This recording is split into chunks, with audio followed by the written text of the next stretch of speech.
So you are an ambitious app developer and you're set out to create a new app with Jetpack Compose, and you want to do some nice navigation, you want to handle navigation, and you have no idea of the horrors that await you. I am here to tell you of these horrors. So you start off, it's a very simple application. You got main screen, which has a bottom bar, two screens over here, and then you go with the floating action button to one of those screens, starts some kind of flow. You press on some button here, something happens, you go off to the next screen. The result of what happened in the first screen is printed right here. You're sending over an extra parameter. That's basically what it is, because that's a usual use case. You do something on one screen, you want to send it over to some other screen and do something with the result.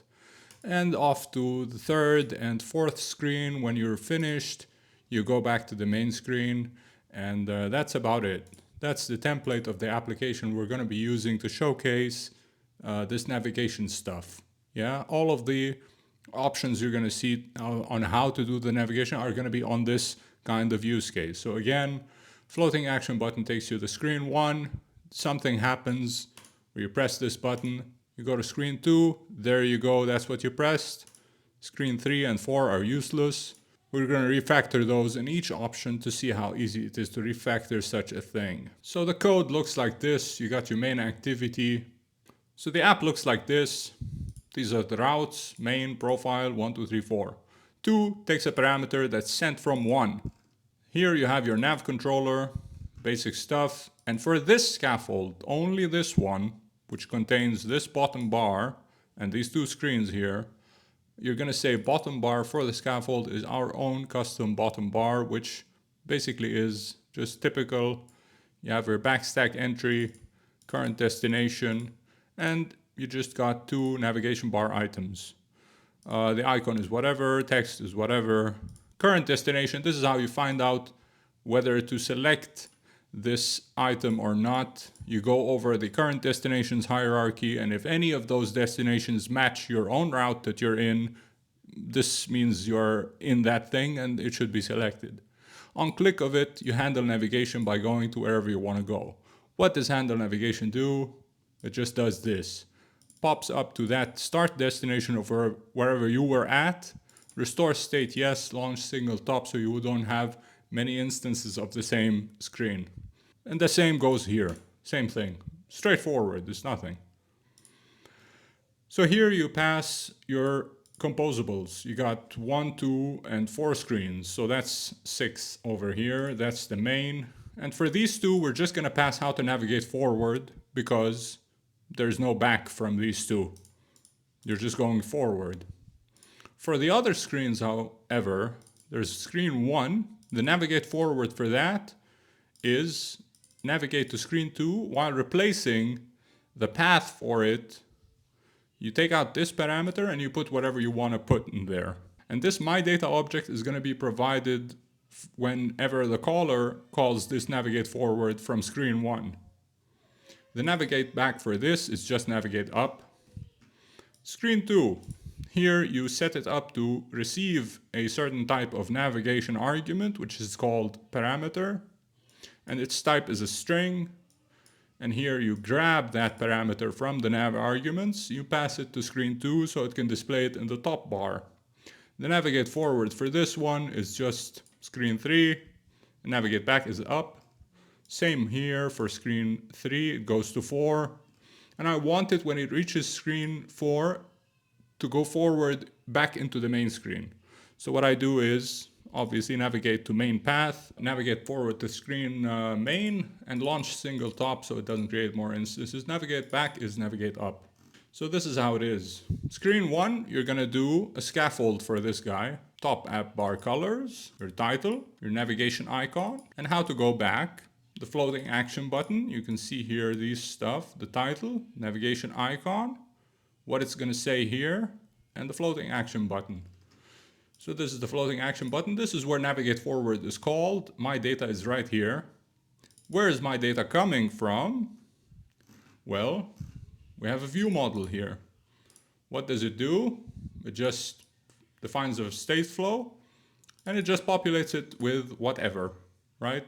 Anything. So we're gonna go here, and when we call this button right here, it's gonna call the view model to do what? Get data and populate it. So that's what it does. It just puts 2 times 7.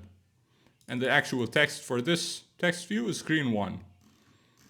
By the time this rolls around, right here, by the time this guy is pressed, it will have my data and it will navigate forward with it to screen 2. Over here you have another scaffold. Again, you have your colors, title, navigation back, floating action button, but notice the title now says what you want. So you press on this button, the title now says 14 plus the string called extra param. This is how it is. This is the use case. This is a normal use case where, for example, you would send over a item ID, and inside screen 2 you would fetch the details and name the screen 2 to be the title of whatever the item you fetched using the ID was, right? Very typical. Screen 3 is the same, nothing different here. Screen 4 is also the same. So now you have 6 scaffolds, right? And you're gonna get, I guess, functional result, but you're gonna see something weird where it's, you see how this is flashing? So you press the button, you see how everything's flashing? Because you're recreating this scaffold again and again. So you see that? Imagine if there were more content on there. Everything would flash. It's still flashing. Look at it. Everything's flashing. And you come here, this flashes as well. Why? Because there's a scaffold for each of them. It looks weird, right? Of course you wouldn't do this. This is the very first iteration of what might come to your head when you want to solve such a problem or a feature. To have a scaffold for every screen. So obviously it's not ideal. So what's the other solution? There's another solution. You could pass screen state along with each screen. So let's just see the app working again. Now it works and it doesn't flash. All right. So you go forward, press the button, go back here. Now you get this thing. Maybe it says something extra here. It doesn't matter. You go here and you go to the 4th screen. There's no flashing. There's nothing. Works as you would expect, I guess. But let's look at the code. You have your app again here. These are the routes. Sorry about that. But now you have this new thing, scaffold view state, which takes a title composable, navigation icon composable, and floating action button composable. So you might guess here what I'm about to do, which is passing the scaffold state to each screen and having one scaffold, and that scaffold reads from the value of that state. So I send off what I want to populate the scaffold with, and each screen tampers with it, and I get notified when they tamper with it, and it just reloads because it's recomposing all the time. Now we're going to do this hardcore. For every single screen you're going to do this, whether they need it or they don't need it. So let's look at main screen and how it's going to be behaving with this scaffold state. It's going to take a scaffold state. I don't know why I passed the title here. It's useless, but you could do it. You'll see it in the profile screen where I don't do that. So you got this scaffold state.value is equal to a new object of the title is going to be, these are composables, right? So as is, you just give it the text as is. This is the title. Floating action button is a new floating action button with navigate forward and this arrow forward to go forward. So now you've gotten rid of the scaffold here. There is no scaffold for this screen. But what you've done is populate the scaffold state with what you want. And you use it here in this scaffold. So this is going to reflect upon this guy. Whenever there's something changing in this value, it's going to reload and it's going to populate this stuff. So floating action button takes directly from here. Same for the title, same for the navigation icon. That's main screen. Let's see what profile is doing. So it just manually enters the screen title instead of passing it. How about screen 1? Same thing. Title, navigation icon, floating action button. Easy. Here, you're still able to do the lambda that passes my data when you press the button. You're still able to deliver this object back to whoever wants to use it outside, right here.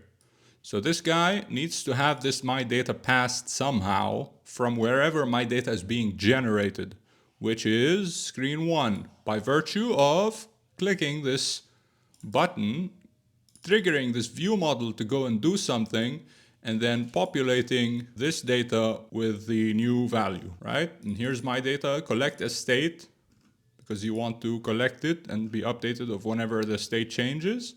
And now you're able still to deliver this my data in this solution as well. So this all works as expected. Screen 2, same issue, launched effect, title you want, navigation icon you want, floating action button you want, amazing. Screen 3, same thing. These screens 3 and 4 are useless, but I'll get to where they're used in a second. So this is each screen gets a scaffold state and modifies it whenever it wants. But the downside of this, basically these two, they don't need this. You don't need to do it in these two. These two are known what they're gonna be called. Their floating action button functions are known. How they navigate back are known. It's just these three here which are dynamic. This namely, where it's gonna change depending on something that happens. I don't know how I feel about this. Each one of them takes a scaffold state, but we'll get to that. A third solution, inside the blocks that you specify what the top app bar is, what the navigation icon is, what the floating action button is.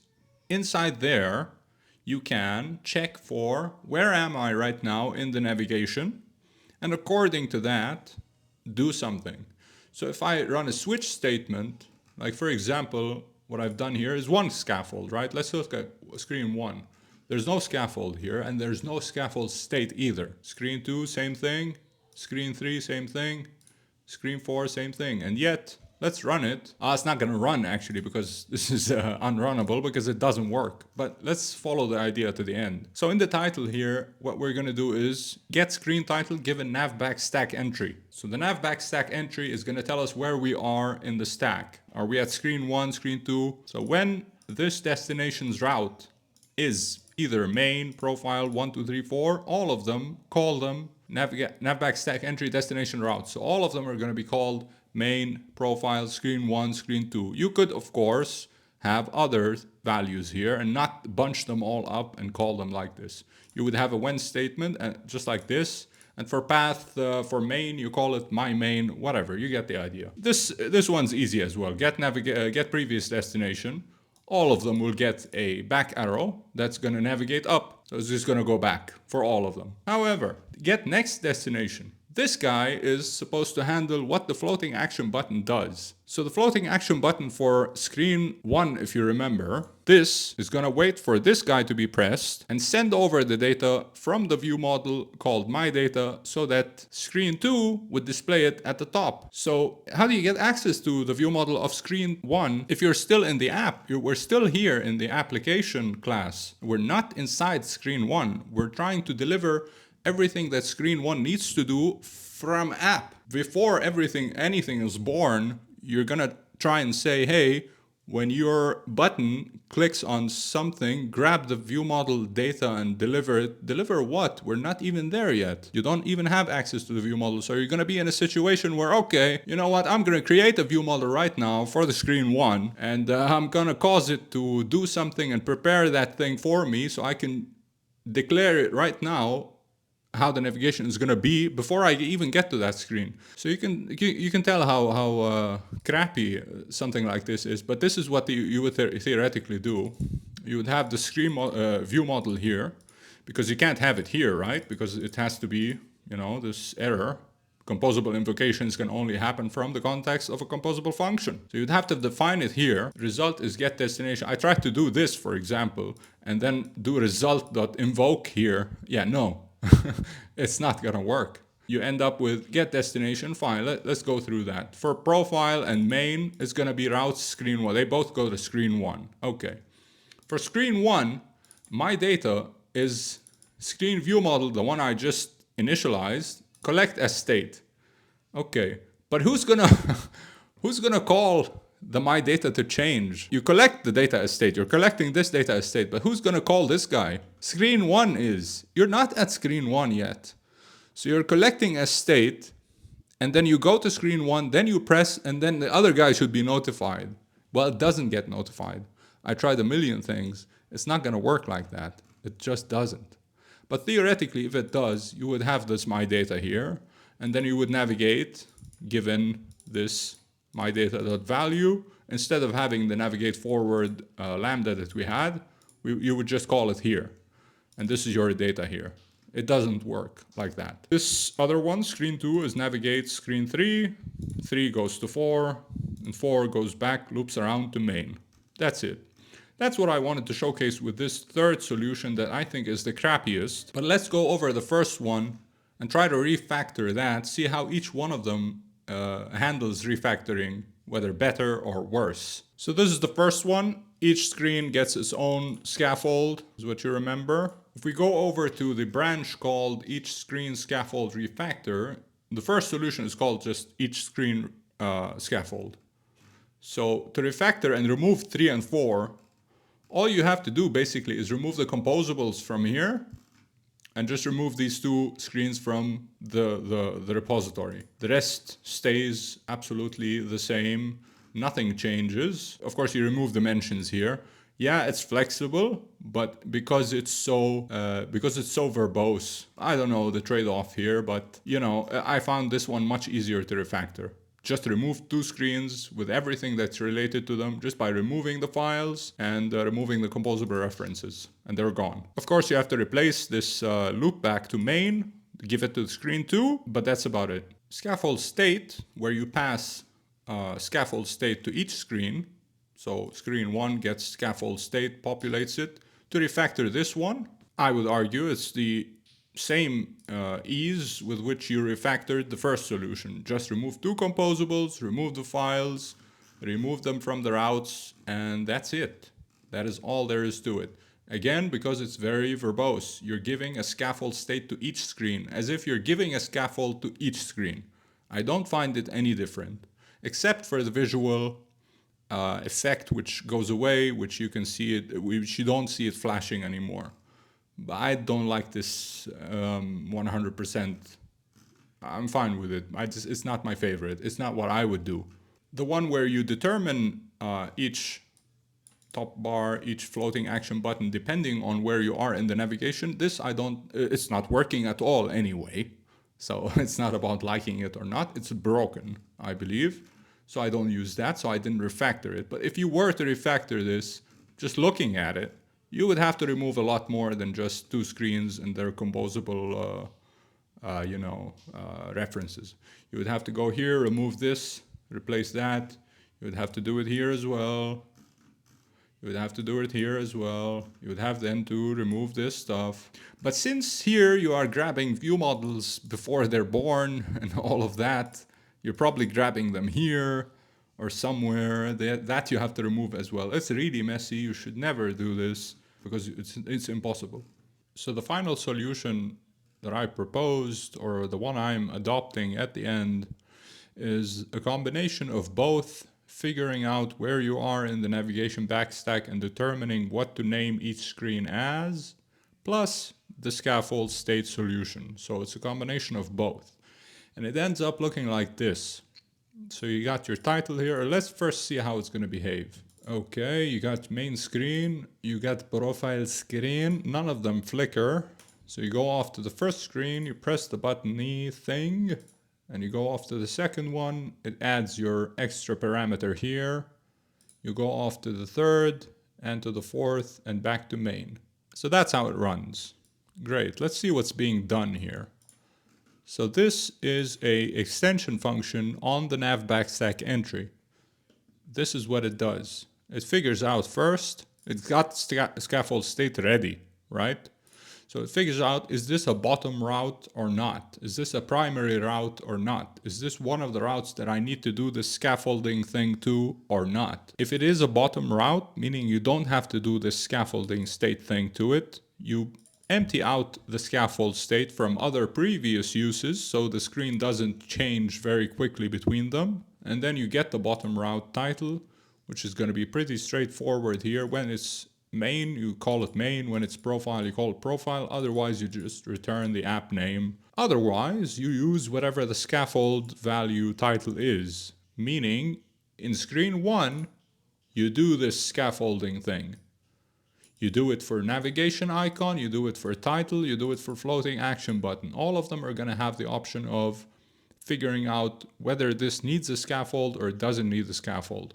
So you just populate, when you populate one of them, you're going to have to populate the third, all of them, because this screen is going to do the scaffold state route, right? That's how it's going to prepare its stuff to be shown. So that's getting the app bar title. Otherwise, if it's null, you just return an empty composable. For the navigation icon, you're going to go and make an extension function called getNavigationIcon. This guy uses the nav controller. So if it is a bottom route, you just return.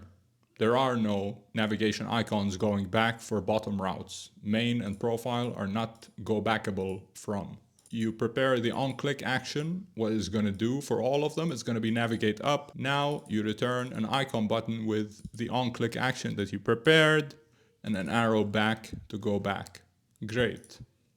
For the floating action button, again, if it is a bottom route, if it's main, or if it's profile, both cases, put the floating action button and set it to move forward to screen 1. This is the specific use case that I have, but you can imagine how it's going to be interpreted for other use cases, and I have already implemented it in an actual use case. This does work. Otherwise, if it's not a bottom route, you're going to say use whatever the scaffolding value has. So the screen tells you what it wants. You don't have to figure it out here. Just use whatever the screen told you. So the reliance is upon you to remember to do this. Here actually the navigation icon was not used. If you remember, I said here get navigation icon, all of them are going to have navigate up. But in your case, you might have some specific thing here that you want to use. All you have to do is if is bottom route return. If these ones all have navigate up, do it. Otherwise, use the scaffold state. Here, you would do that. So that's 3 extension functions that are going to figure out what needs to go where. This also brings back the ability to use this callback right here, this lambda, and delegate what it needs to be doing to the appropriate screen. So now we're back here, we have my data, and whenever we're ready, we have my data.value depending on whether you click this button or not. Now things are back to normal. Everything that screen 1 needs to handle as business logic is sitting inside screen 1. It's of course not defined inside the app file, definitely not. This is how I like it. This is very comfortable and nice. So again, screens that do need to define what the scaffold state are defining it. Screen 1, screen 2, they all use scaffold state. These guys can be removed just because it's the same going back for all of them. But let's run it again here and see something interesting. If you look here at the top and you go forward, it's kind of flickering and saying main screen and then says screen 1. This is because in main screen, you have not removed this stuff. This needs to be removed because it does not rely on what this scaffold state is doing, nor does the screen title, nor does what navigating forward, nor does anything. It doesn't need anything anymore, right? So if you do pass it, it's going to still load it, what you gave to scaffold, and then it's going to reload the original one. Same for profile screen. This is all useless now, and this stuff as well, so it doesn't need any of that. Now if you run it again, all right, screen 1, it just goes blank and then shows screen 1. Press the button, screen 2, 3, 4. Again, no replacing of strings. Yes, it does go blank for a second, and this is where basically my predicament is this the ideal solution that you're supposed to do? I don't know. If anybody has anything better to resolve this delay, you know what I mean?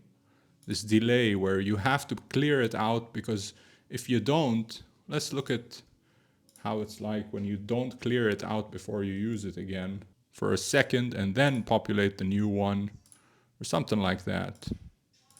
It's definitely needed in this case. So this has been used already. Now we're at main. Now we go to screen 1. See, it kind of flickers and shows screen 4 for a half a second and then it shows it. That's why I say clear it out.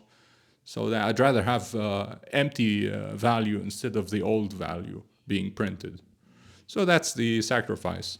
But yeah, if anybody has anything different, anything more usable, workable than this, I would love to hear it. I would love to get a link to your repository where you showcase the solution to this, because I still believe this is kind of problematic. I don't like this, the result visually. So let's say we want to refactor this. Okay, you swap out this navigate forward to the second screen, you put it here, you remove these two, you remove the screens here, of course. What do you also have to remove? You have to go to navigation extensions. This you don't touch. This you don't touch. That we're removing screens 3 and 4, remember? Navigation, you remove these two. That's it. Very easy to refactor as well. I congratulate myself on this job well done. So this repository you're going to see, it's going to be on GitHub, but you're going to see several branches. That's about it for the practical guide to Jetpack Navigation Compose. That doesn't sound right. This is the practical guide to Jetpack Compose Navigation. Let me know what you think. I really want to solve this. If you have a solution or any suggestions. Yeah, I'll see you in the next one. Goodbye. Al-Mautu li Israel.